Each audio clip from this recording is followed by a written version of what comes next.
Hi అండి. ఈరోజు కొంచెం టేస్టీగా హెల్తీగా మునగాకుతో చపాతీ చేసుకుందాం. మునగాకుతో చపాతీ ఏంటనుకుంటున్నారా?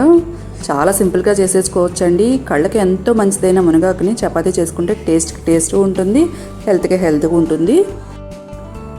ముందుగా సన్నగా కట్ చేసిన మునగాకుని వేసుకోవాలి. లేత మునగాకు అయితే ఈ చపాతీకి టేస్ట్ చాలా బాగుంటుందండి. పిండిలో కొద్దిగా ఉప్పు వేసుకుందాం. సన్నగా కట్ చేసిన ఉల్లిపాయలు, పచ్చిమిరపకాయలు, మునగాకు వేసుకుని పిండినంతా ఒకసారి బాగా కలుపుకోవాలి. ఉల్లిపాయలోని వాటర్ ఉంటుంది కదా, అలా కలుపుకుంటే సమానంగా కలుస్తుంది పిండికి. ఇప్పుడు కొద్దిగా ఆయిల్ వేసుకుందాం. ఆయిల్ అంతా పిండికి పట్టించుకుంటే చపాతీలు స్మూత్గా వస్తాయండి, మెత్తగా ఉంటాయి. చూడండి, ఇలా కలుపుకోవాలి. ఇప్పుడు కొద్దిగా వాటర్ వేసుకుంటూ కలుపుకోవాలి. పిండి అంతా కలిపేసుకున్న తర్వాత కొంచెం ఆయిల్ వేసుకోవాలి. ఆయిల్ వేసుకుని పిండికి కొద్దిగా తడి చేసుకుని మూత పెట్టేసుకుని 1 గంట నానితే చపాతీలు స్మూత్గా వస్తాయి. 1 గంట నానిన తర్వాత చపాతీ చేసేసుకుందాం. ఈ చపాతీలు మనం రొటీన్గా చేసుకునే దానికన్నా కొంచెం మందంగా చేసుకోవాలి.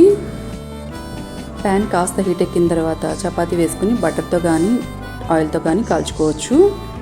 ఉల్లిపాయ, పచ్చిమిరపకాయ ఉంటుంది కాబట్టి మనకి కర్రీ లేకపోయినా ఈ చపాతీ టేస్ట్ చాలా బాగుంటుందండి. ఇలా 2 వైపులు కాలిన తర్వాత కొంచెం ఆయిల్ వేసుకోవాలి. అంతేనండి, సర్వింగ్ బౌల్లో తీసేసుకుంటే మన మునగాకు చపాతీ రెడీ అయిపోతుంది. వేడివేడి చపాతీలో కాస్త పెరుగు వేసుకున్న టేస్ట్ చాలా బాగుంటుందండి. మరి మీరు ట్రై చేయండి. నచ్చితే లైక్ చేయండి. మరిన్ని వీడియోస్ కోసం సబ్స్క్రైబ్ చేయండి. Thanks for watching.